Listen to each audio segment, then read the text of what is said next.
Antes de mergulhar nesta história incrível, considere se inscrever no canal e ativar o sininho. Cada história aqui tem algo a dizer, e você não vai querer perder nenhuma. Ela está viva quando um mendigo interrompe um funeral. E céu cinza socobriu a cidade de Charleston, como se até as nuvens lamentassem a partida de um homem cuja influência se estendia muito além dos arranha-céus que ele ergueu. A garoa caía silenciosamente sobre os antigos paralelepípedos, e a cidade parecia prender a respiração. Em frente à funerária Harper & Sons, os sedãs pretos com vidros escuros avançavam lentamente, um após o outro, como uma procissão de fantasmas vindo saudar um rei caído. As portas se abriram e figuras altas em casacos escuros saíram, com os rostos congelados em uma dignidade rígida. Banqueiros, senadores, juízes e sócios. Todos se conheciam. Todos vieram cumprimentar Ricardo Beaumont, titã do mercado imobiliário e discreto senhor de todo o sudeste americano. À distância, atrás de uma barreira de segurança, jornalistas observavam, câmeras nos ombros, canetas febris nas mãos. Sussurravam nomes, reconhecendo aqui um ex-governador, ali uma estrela dos negócios. Mas seus olhos buscavam outro rosto, o de Thomas Beaumont, herdeiro silencioso do império. Dentro do salão funerário, o clima era de tão frio quanto solene. Do lustres de cristal fosco lançava uma luz suave sobre os rostos impassíveis dos convidados. O caixão, feito de mogno polido, repousava no centro sobre um tapete cor de marfim. Ao redor dele, um oceano de rosas brancas, orquídeas e lírios enchiam o ar com um aroma quase sagrado. De pé ao lado do caixão, Thomas Beaumont, impecavelmente vestido aos 30 e poucos anos, usava um terno azul escuro sob medida, sem uma única mancha. Suas feições estavam tensas, seus olhos avermelhados, mas sua postura permanecia digna.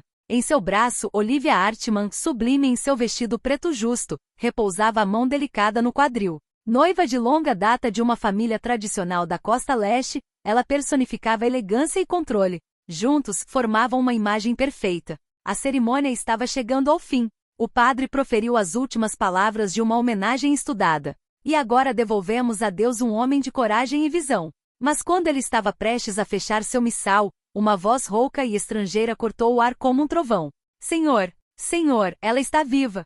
Houve silêncio imediato, brutal, as conversas congelaram. Os olhares se voltaram para a porta da frente, de onde a voz viera. Um velho negro estava ali. Suas roupas rasgadas ainda pingavam chuva. Suas botas gastas deixavam marcas escuras no mármore claro. Sua barba branca tremia ligeiramente, mas seu olhar estava queimando com a verdade. Ele parecia ter vindo de outro mundo. Estranho em um reino de riqueza e poder. Quem é você? Perguntou Thomas com a voz mais baixa do que o esperado, surpreso e incerto. O homem deu um passo à frente.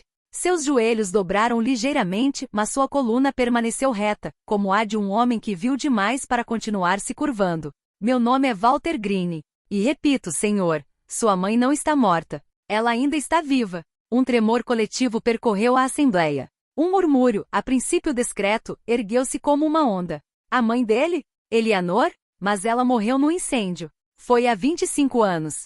Ele está delirando. Olivia, pálida, tentou colocar a mão no braço de Thomas. Mas ele não conseguia mais senti-la. Thomas sentiu como se o chão estivesse se abrindo sob seus pés. Coração batendo forte, ouvidos zumbindo. Ele encarou o homem como se tivesse acabado de acordar um fantasma. Seu olhar instintivamente se voltou para o caixão do pai. Este dia não era mais uma despedida. Foi o começo de um terremoto. Naquela mesma noite a residência Beaumont parecia mais frio do que nunca. A ampla mansão em estilo colonial, no alto de Charleston, estava imersa em uma escuridão silenciosa, interrompida apenas pela luz suave de um escritório com painéis de madeira. As paredes estavam cobertas de retratos de família, telas antigas e prateleiras repletas de relíquias jurídicas e prêmios. Sentado atrás de uma grande mesa de mogno, Thomas Beaumont girava nervosamente a aliança entre os dedos. À sua frente, um copo de bourbon entreaberto refletia as chamas de uma lareira silenciosa. Ouvia-se o tic-tac de um relógio antigo. Uma tensão elétrica pairava no ambiente. Bateram 2 vezes. Thomas ergueu os olhos. Entre. Elliot Saunders, advogado da família há 30 anos, entrou com passos medidos. Vestindo um terno cinza sob medida, uma pasta de couro e óculos de aro dourado, ele tinha a aparência de alguém que sabe demais e fala pouco. Thomas olhou para ele sem dizer uma palavra, então quebrou o silêncio. Você sempre me disse que minha mãe, Eleanor, morreu naquele incêndio em Savannah. Você me mostrou relatórios. Uma certidão de óbito. Houve até uma cerimônia. Você me olhou diretamente nos olhos e me disse que não havia dúvida. Elliot lambeu os lábios. Seu rosto normalmente impassível traiu uma desconforto incomum. Thomas, eu mesmo vi o relatório.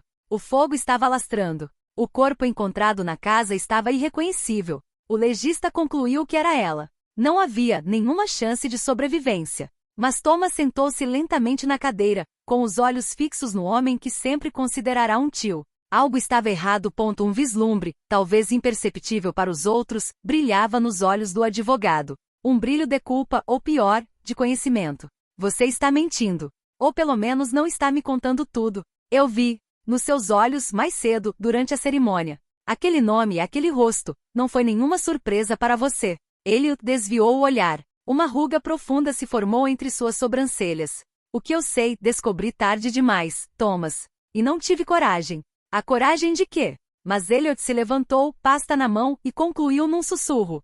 Tenha cuidado. O que você busca pode te destruir. Ele saiu do quarto, deixando Thomas sozinho nas sombras, mais confuso do que nunca. Naquela noite, Thomas não dormiu. Levantou-se às 3 da manhã, atravessou o corredor até o quarto onde seu pai guardava os arquivos da família. Acendeu um abajur, destrancou um baú velho e o vasculhou. Álbuns de fotos onde as fotos de sua mãe haviam sido recortar, cartas sem assinatura, livros de contas codificados. Uma vida apagada voluntariamente. Ele não sabia quase nada sobre Eleanor Beaumont, senão o que seu pai estava disposto a deixar escapar, que ela era frágil, que não conseguia suportar o peso do mundo deles, e que um incêndio trágico a levou quando Thomas tinha apenas 8 anos. Mas por que se nunca tivesse havido um enterro oficial, porque nenhum membro da família materna jamais o contatou? Por que esse vazio? No dia seguinte, logo de manhã, ele contatou uma mulher que seu pai odiaria, Maggie Reed. Ex-detetive do Departamento de Polícia de Nova York, demitida por expor corrupção interna, Maggie tinha a reputação de ser áspero, perspicaz e perigosamente honesto. Ela morava em um trailer fora do circuito turístico no sul da Geórgia. Quando ela atendeu, sua voz rouca simplesmente disse: se é para ficar de olho na sua esposa, eu não cometo adultério. Estou procurando alguém. Alguém que supostamente está morto há 25 anos. Minha mãe. Houve um silêncio de 3 segundos. Estou indo. Mande-me tudo o que você tem. Em menos de 5 dias, Maggie Reed fez o que os investigadores da polícia nunca se preocuparam em fazer. Ela traçou um homem que desapareceu em 1999, uma ex-empregada doméstica da família Beaumont, que agora vive em uma hospício Columbia, sob o nome de Walter Green. Thomas foi lá com ela. O estabelecimento era modesto. O velho, agora acamado, tinha o rosto enrugado pelo tempo, mas seus olhos permaneceram claros. Quando reconheceu Thomas, ele sorriu tristemente. Eu reconheceria você entre 1000. Você se parece muito com ela. Thomas se aproximou, atordoado. Você a conhecia? Minha mãe? Walter assentiu lentamente e então sussurrou. Eu a ajudei a escapar, entendeu? Ela não aguentava mais. Ele estava colocando as mãos nela. Ele estava trancando-a. Ela queria viver. Ela queria levar você com ela. Mas ele a ameaçou. Ela esperou até você ficar mais velho. Então um dia colocamos fogo no anexo. Fui eu sim. Mas foi um incêndio controlado. O corpo que encontramos era de um morador de rua que tínhamos resgatado alguns dias antes. Foi um plano arriscado, mas ela sobreviveu. E você achou que ela estava morta. Thomas deu um passo para trás, sem fôlego, seu coração batendo como um tambor. Lágrimas brotaram em seus olhos.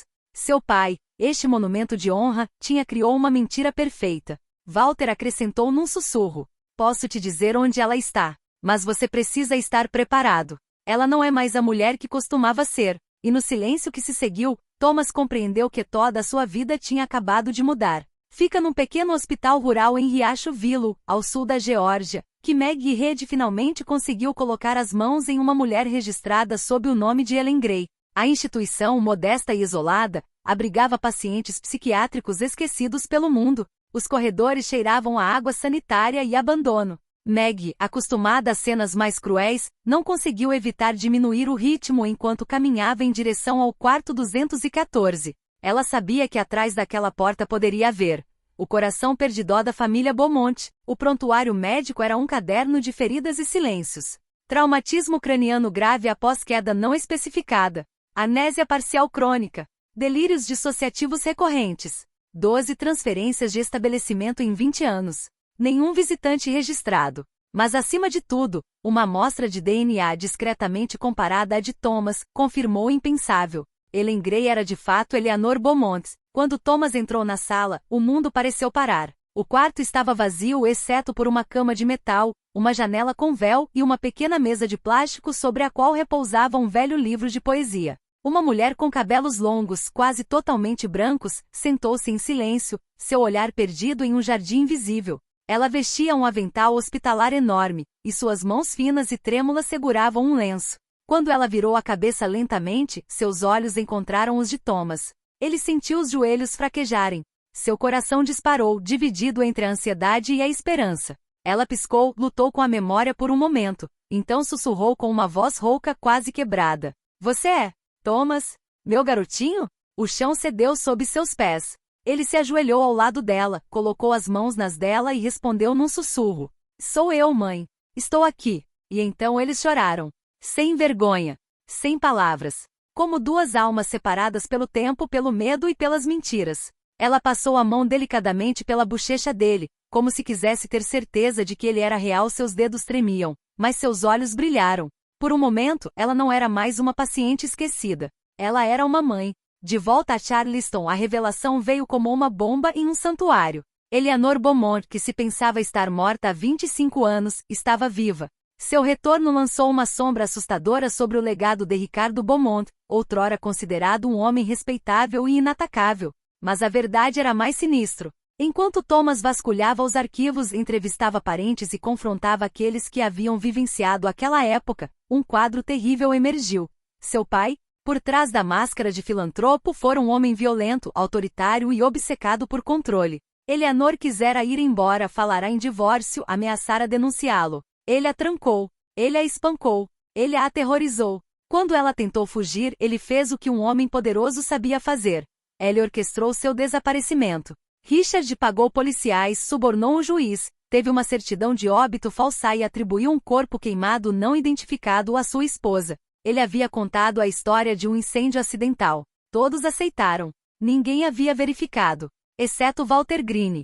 O velho mordomo, que vira, ouvirá e sofrerá em silêncio, arriscara tudo para salvar Eleanor. Ele incendiara um anexo vazio e providenciara a evacuação dela em um carro roubado. Ele pensou que ela estaria livre. Mas ela não escapara ilesa. A fuga se transformará em divagação mental. Thomas Beaumont, herdeiro de um império construído sobre mentiras, viu-se diante de uma escolha moral de partir o coração. Ele poderia ter encoberto tudo, mandado internar a mãe novamente, silenciado Walter Green, mantido a imagem imaculada da dinastia Beaumont, mas ele fez o oposto. Ele convocou uma conferência de imprensa transmitido ao vivo em todos os canais nacionais. As câmeras capturaram seu rosto determinado. Suas palavras eram claras, trêmulas de emoção, mas carregado de verdade. Meu nome é Thomas Beaumont. Hoje desejo falar não como herdeiro, mas como filho. Minha mãe, Eleanor, está viva. Meu pai, Richard Beaumont, mentiu. Ele a silenciou. Ele traiu tudo que seu nome representava. Hoje devolvo a voz à minha mãe. E faço justiça a Walter Green, que foi seu único salvador. O mundo ficou atônito. Alguns parceiros comerciais se retiraram. Acionistas ameaçaram. Mas o apoio popular foi imenso. Pela primeira vez, um herdeiro não estava protegendo o império. Ele o estava expondo à luz. Thomas se recuperou oficialmente o nome de sua mãe, a tratou em uma clínica especializada longe da imprensa. Ele criou um fundo multimilionário em seu nome para ajudar mulheres vítimas de violência doméstica. Olivia Artman, sua noiva, não suportou essa reviravolta.